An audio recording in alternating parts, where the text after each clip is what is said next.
Hi friend, I just wanted to take a minute to invite you to our Lash Biz Babes Experience 2026. This is a one-day all online event happening on May 2nd, and our theme for the year is going all in. We are shaking things up and doing it differently than anyone ever has before. This is going to be an all online event as usual, but it's going to be 100% a curated journey throughout your day as we guide you through the mindset, strategy, and passion needed to go all in on your business to make it your best year in business yet. All lash artists, estheticians, and beauty professionals are invited to join us. There will be guided sessions, interactive workshops, a panel discussion, and big giveaways happening throughout that whole day. And tickets are on sale now for only $199. Payment plans are available. Let's go all in on our businesses for 2026 together. All the details and the link for tickets are down in the show notes below. I would love to have you join us online in May. Welcome to Lash Biz Babes, the podcast for solo beauty business owners who want to build a full clientele and create a business and life that they truly love. My name is Erica. I'm your host. I'm a lash artist turned beauty business coach, lash educator, and social media manager for salons and beauty businesses. I'm so happy that you're here. Let's go ahead and jump into today's episode.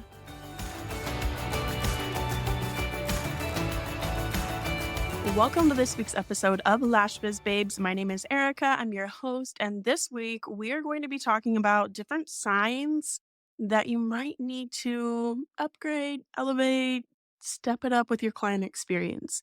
Now, first and foremost, let's talk about why your client experience is so important to creating a sustainable lash or beauty business. Now, in the context of today's episode, we are going to be talking specifically about lash businesses, but some of these can apply to different business types as well. So even if you don't offer lash extensions, stick with me because I'm going to give you some insights on just the client experience in general.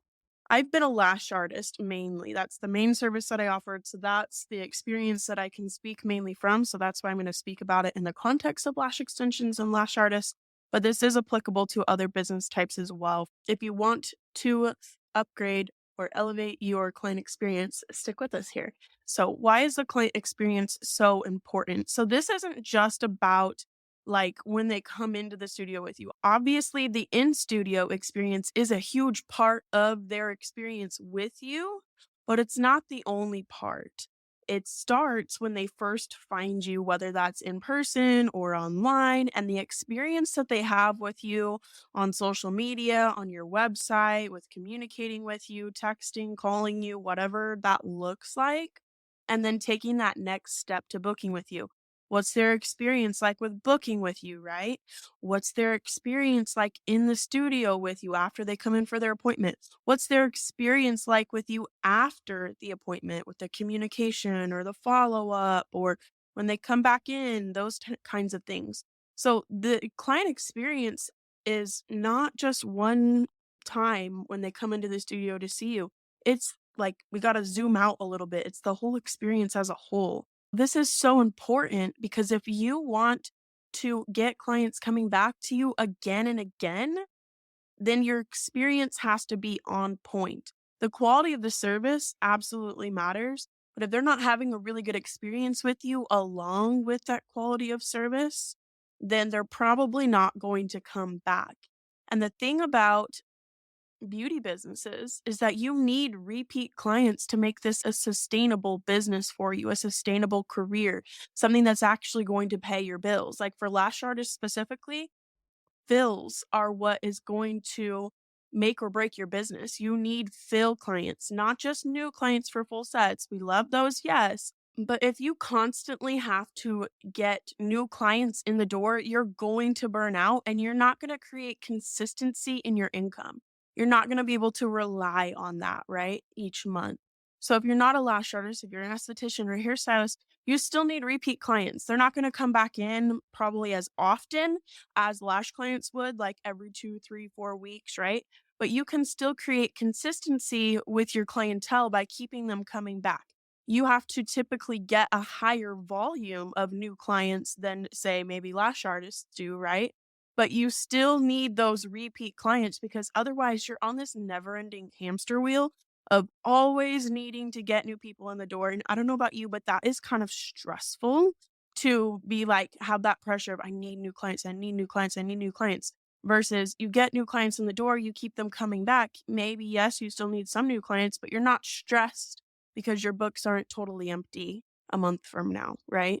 So if you do services like hair services, they might not be coming in as often, but you can still be booking them back in, right? And getting that consistency with it. Or aesthetic services, getting them on a treatment plan. Okay, I want you coming in once a month for this, or I want you coming in every 2 months, every 3 months.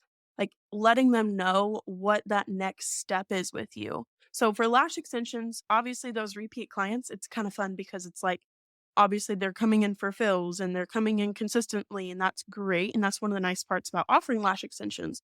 But with other services, they might not know when to come in next, and so to create that consistency, let's get them on a treatment plan, let's let them know what that next step is, let's let them know what your recommendations are. So just something to kind of throw in there on like repeat clients, because it's not the same for everyone across the board. Obviously, I'm talking mainly to lash artists. That is our main audience here, but there's other business types that listen to other estheticians, other hairstylists, spray tan artists, things like that. So just keep that in mind with this. But repeat clients are so important, and your client experience can make or break that. And it can be something, if you have a really good client experience that makes clients feel uplifted and they got the results that they wanted and they loved the service. It was a good quality service, but the studio was also clean and it was also comfortable and they enjoyed coming in. They had a good experience with you. That's going to go a really long way. You're going to be able to wake up to 5-star reviews without asking for them. You're going to get clients referring their family and friends to you without even you having to ask them sometimes.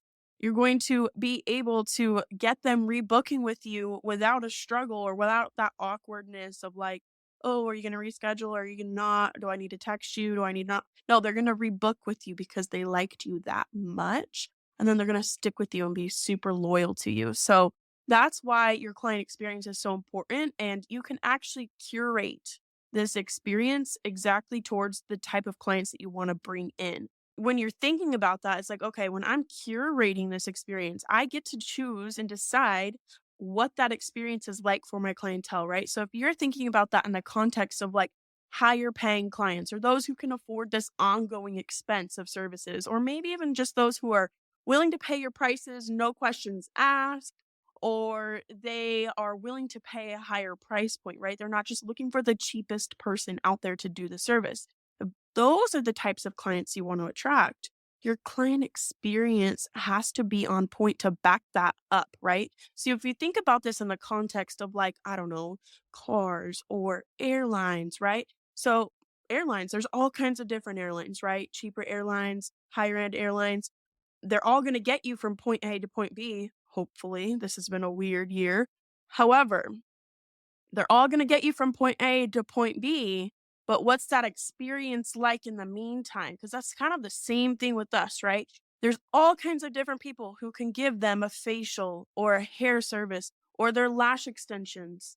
But what is that experience like in between? Because those who are willing to pay higher prices, those who have the income to keep up with these services consistently, are typically looking for a really good experience along with it. They want the best. They want quality. They want the convenience. They want the ease. They want the comfort. They want the little extras. They want a good experience with it because they're not going to pay that higher price point to come in and have it be all janky and dirty and not a great experience and their lashes fall off.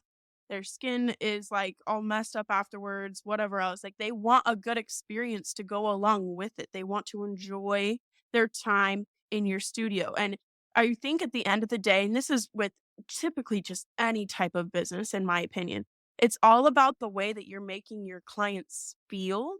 And if you can make them feel good and feel uplifted and like feel in a positive way after coming in and visiting your business or interacting with your business online, it's going to go really far for you. So that just really shows like the power of your client experience and why this is so important. And at the end of the day, there are still times when your clients might not communicate with you if there was something about the experience that was off. And it might not even be like huge things that were off or something that you're doing really bad, just places that can be improved on, right? Places that you can elevate in and just get it a little bit better, because I feel like every client experience, no matter what services you offer or what business type you're in, it can always improve. There's always things that can get better. It evolves, your business evolves. And I feel like the client experience is just always something you can be building on and evolving on. So there might be things that kind of need to be updated in the future. There might be things that can change and get better as you go along, and especially as you grow, because as you grow, you get more clients, you get busier. That client experience that you gave your clients initially might be harder to keep up as you scale and as you have more clients and as you grow your business. So then it's kind of like, okay, how can we create and curate a client experience that scales along with us, that grows along with us, that still upholds the same great client experience we were giving them before, but now with this way higher amount of clients, right? So there's a lot of different things that we can talk about with client experience. And I'm like getting off on tangents I wasn't even planning on talking about, honestly. But I think it's important to just really emphasize that this is a big thing that you should actually really think about, because I think there's a lot of lash artists and estheticians and hairstylists out there that maybe this isn't something that you're being intentional with. And that can be something that you can work on this year. Because I know once I actually sat down and got intentional with this and I worked on it, that it really made a big difference for my business and my lash business. And even as a social media manager now, like there's still a client experience, right? And trying to uphold that standard and know what the standards are. And it's still something that I'm working on and, trying to get better with myself. So, but today we are going to be talking about different signs that your client experience might need a little upgrade, might need some improvement in some areas, because not every client is probably going to mention if something was off, like we were saying. Or if a client leaves or they're new to you, they might not feel comfortable speaking up to you, and they might go somewhere else and just not tell you what the issue was. So there's sometimes that you kind of have to pick up on context clues or just look at the actions or see what's happening and then be able to take that information, that data, if you will, to make decisions on how to improve your client experience moving forward. And you can also do this with like reviews, because at, it's just something that happens sometimes where you might get a poor review or feedback from clients, maybe not in review form, but you might get feedback from clients. And you have to really think about that as like, okay, this doesn't, I mean, I say this all the time, I feel like on the podcast, but like, it doesn't have to mean anything bad about you. Like, you don't have to take it personally if someone gives you, I mean, if it's like mean feedback, if they're just trying to be mean, that's one thing. But if they're giving you feedback like, hey, this lash bed is not very comfortable, like you don't have to take that personally as like a personal attack. It's just constructive feedback that you can now use to improve your client experience moving forward.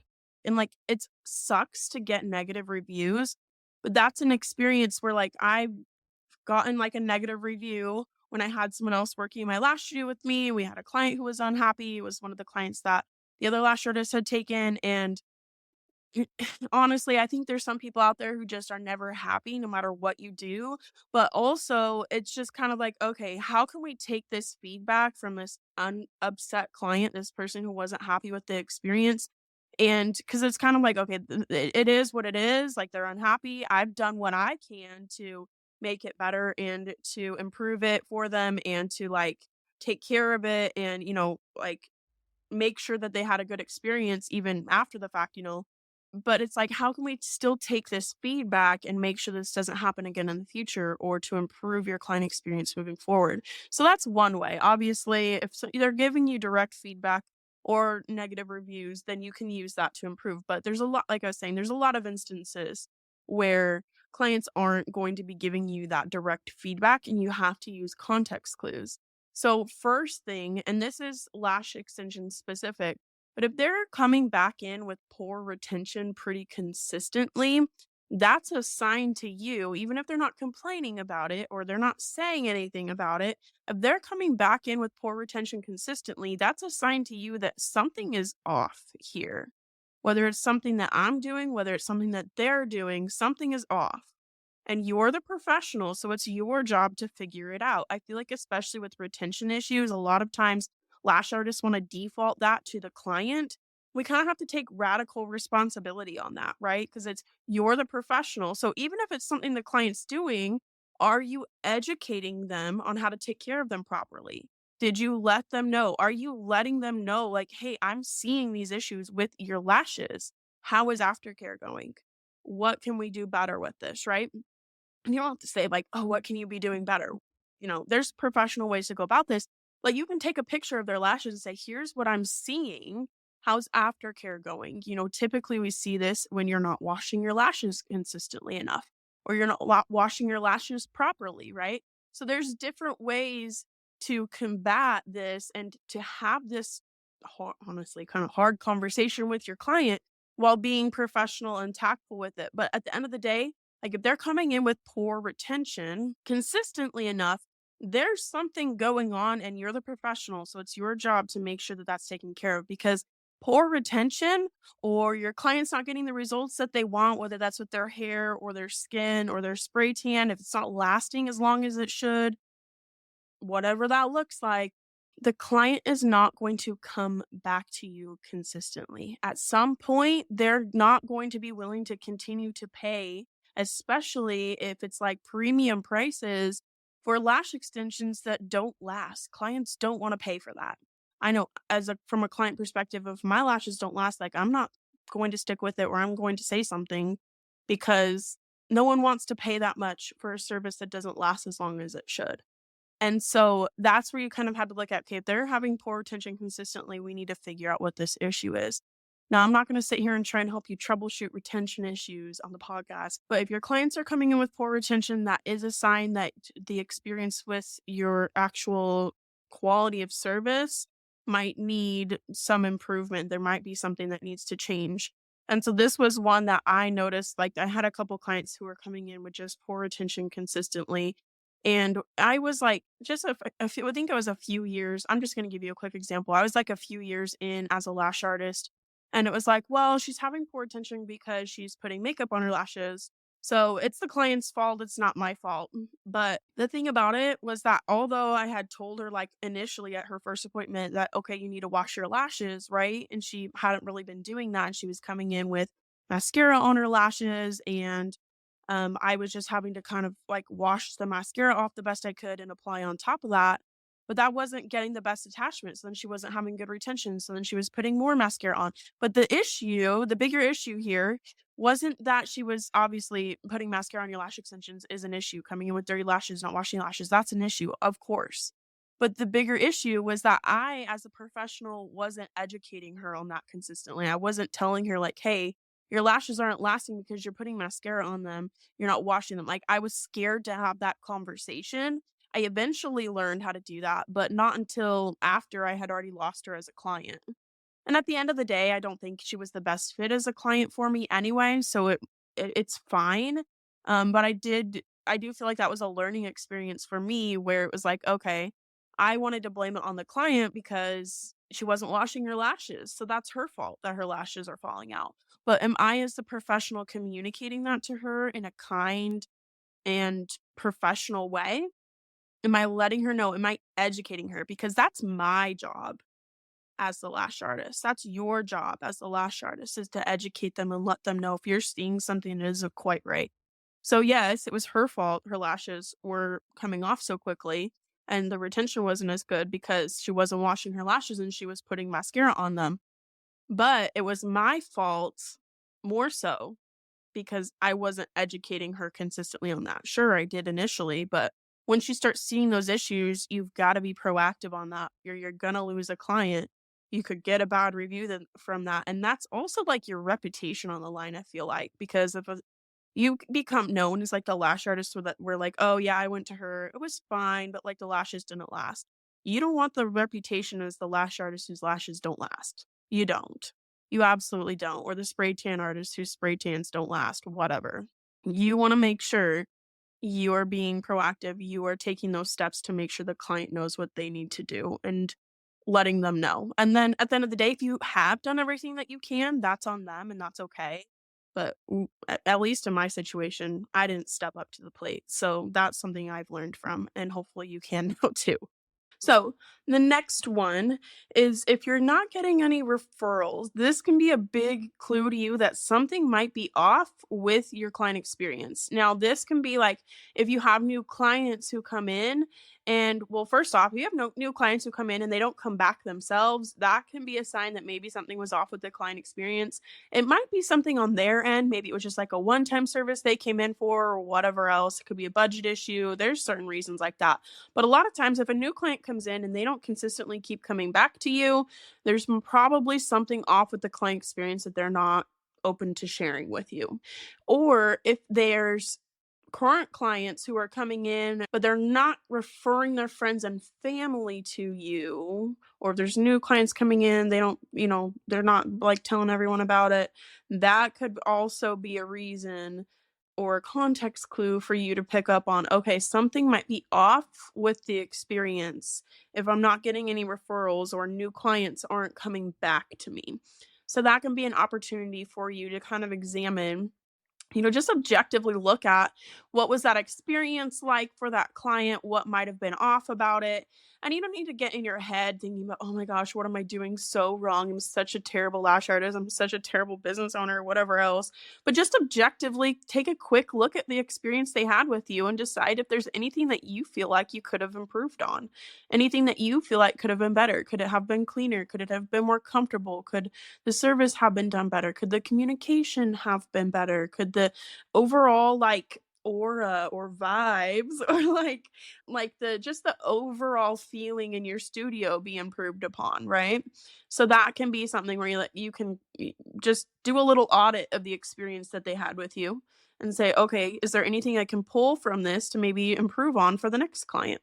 That's all it is. Just do a quick audit. What went well with this client? What didn't go maybe as well? What can I improve on for the next time? If you aren't getting people referring others to you, you're not getting new clients coming back, that absolutely is a client experience issue somewhere along the line. Now, if they are willing to give you a little feedback, that's great. I had a couple of clients and this was mainly when it was with myself too, but also mainly when I was like scaling and had another lash artist working in my studio with me, and we had a lot higher of a client load, like obviously like double the clients than I was used to managing. And so with that, there was I don't want to say a lot more issues, but like you obviously you're doing double the amount of clients. You have double the amount of clients coming into your studio. There's bound to be more chances for issues or just more issues in general. Or like when I worked for the franchise studio, and obviously I was like one of like, I don't know, 10, 11, 12 lash artists, there was a high volume of clients coming in.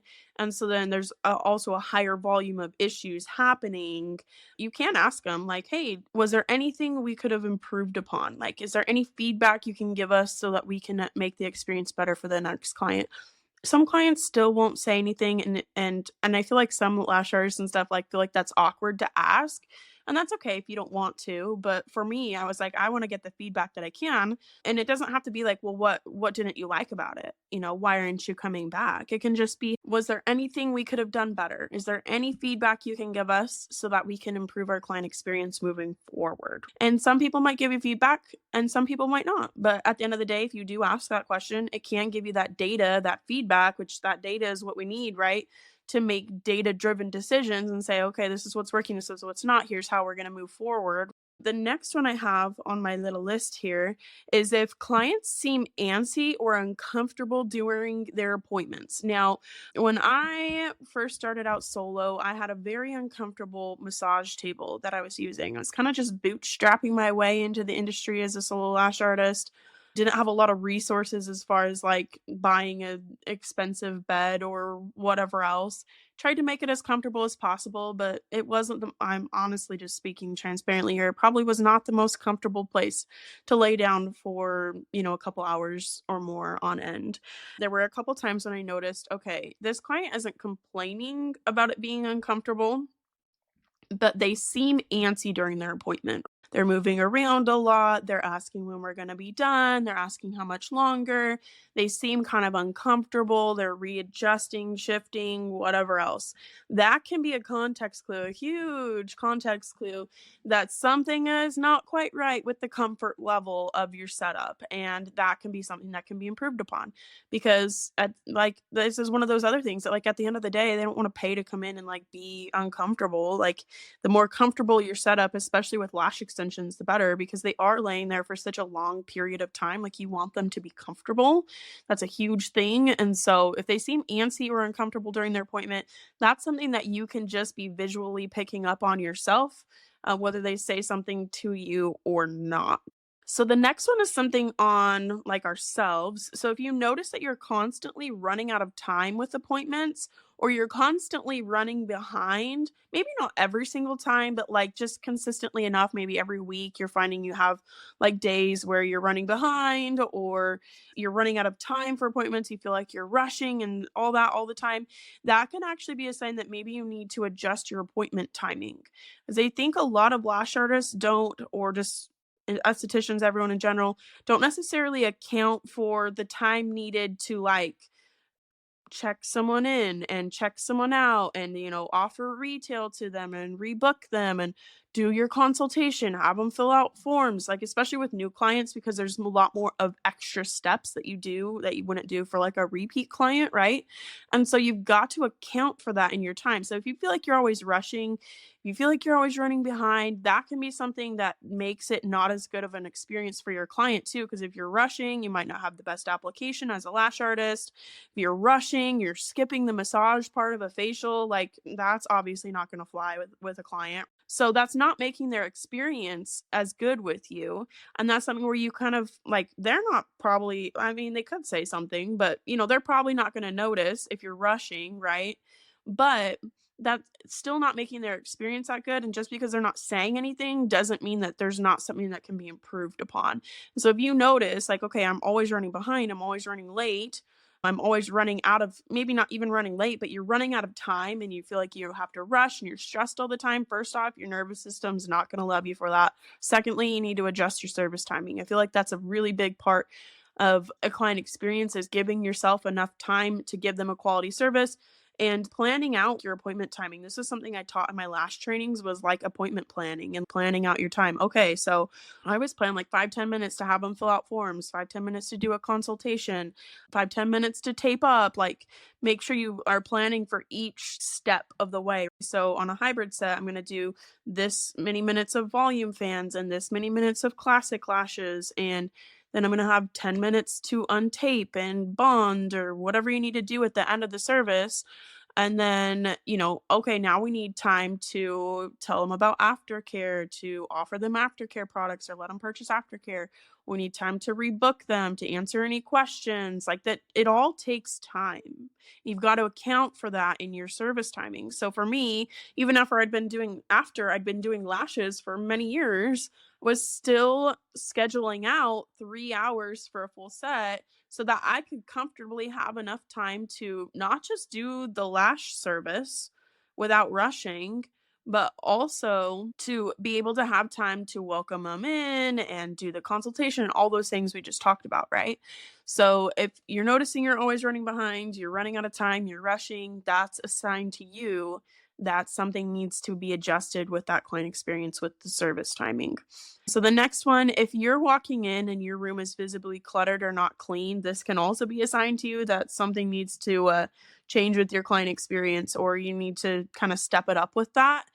I feel like there's just certain days when like things are busy, you don't feel like cleaning at the end of the day, and things just kind of like fall through the cracks sometimes on days like that, or you're just getting more lax with it. So just really being able to keep up on that because like with lashes and things like no one wants to lay down and like see other lashes on the pillow or on the bed, right, or on the recliner or like see someone else's makeup. Honestly, I've been to a lash artist before where I like lay down and there's like someone's makeup like on the recliner next to my head from when they were laying there last because it wasn't wiped down in between. It was just like that's gross, honestly. Like, I don't know how else to describe that.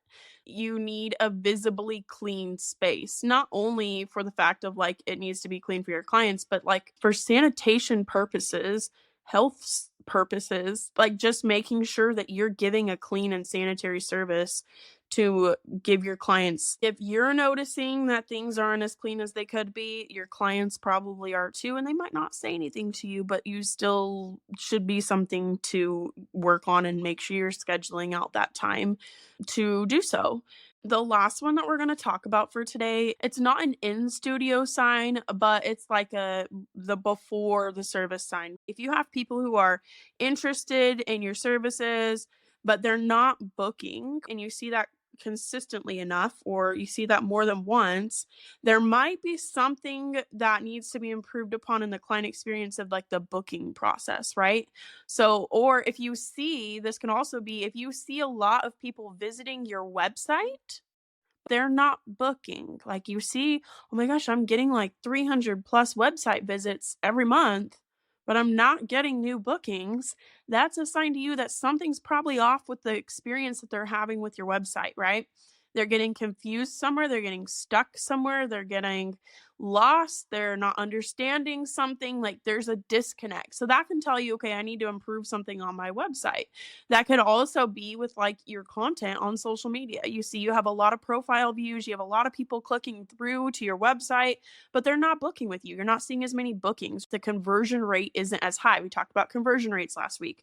So you can take your profile views and your actual click throughs and say, okay, what's the percentage of people who are clicking through? You can also take that and say, okay, what percentage are like booking with you?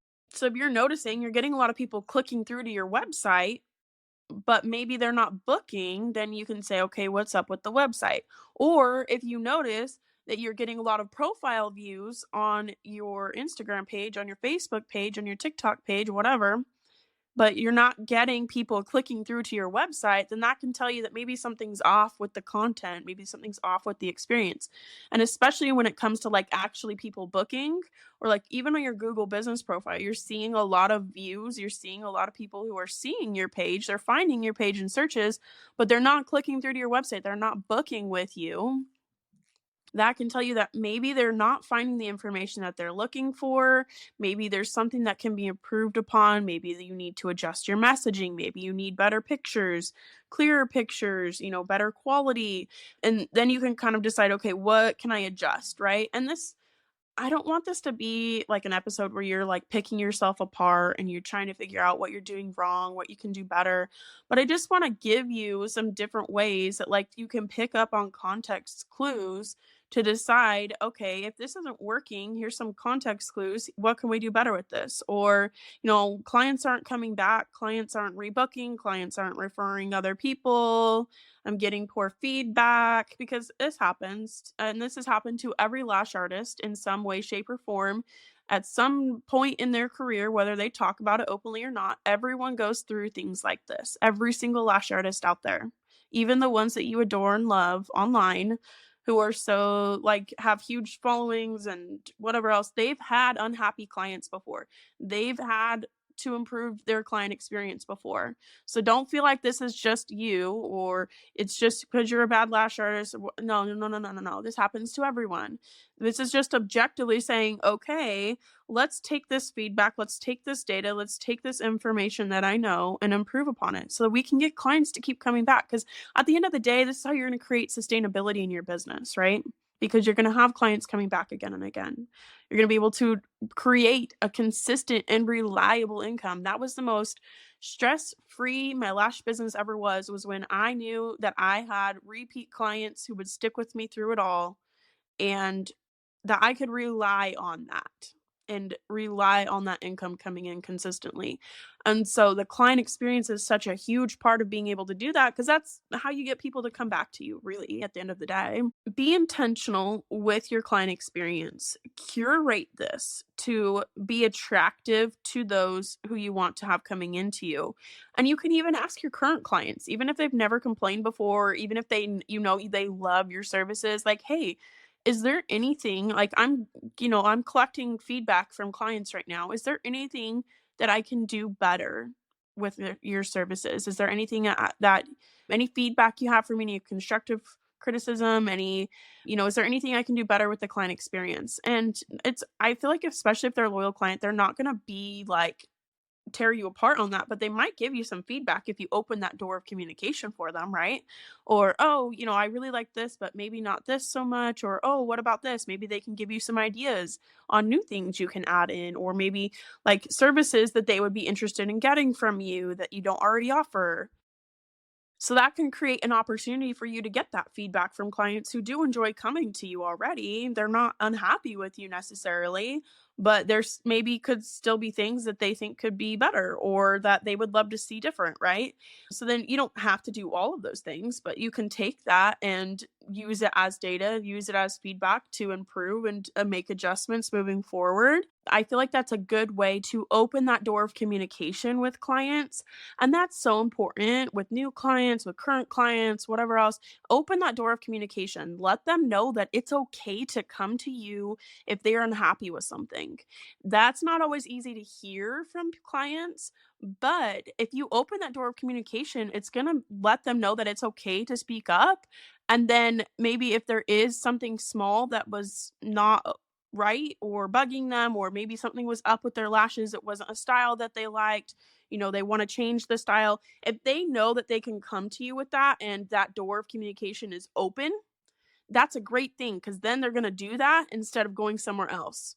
So that way, if like you do their lashes and you're like, oh my gosh, this style looks so good on you.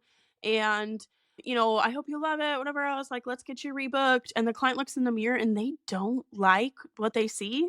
They're not going to feel comfortable saying that to you because you're like, oh my gosh, it looks so great. You look so great. Let's rebook. They're going to be like, oh yeah, like I'll rebook. I'm going to go home and take a look at my schedule and I'll let you know, but then they're not going to come back. They're not going to rebook. They're not taking a look at their schedule. They're just not coming back because they don't like the lashes and they don't feel like they can say that to you. Okay.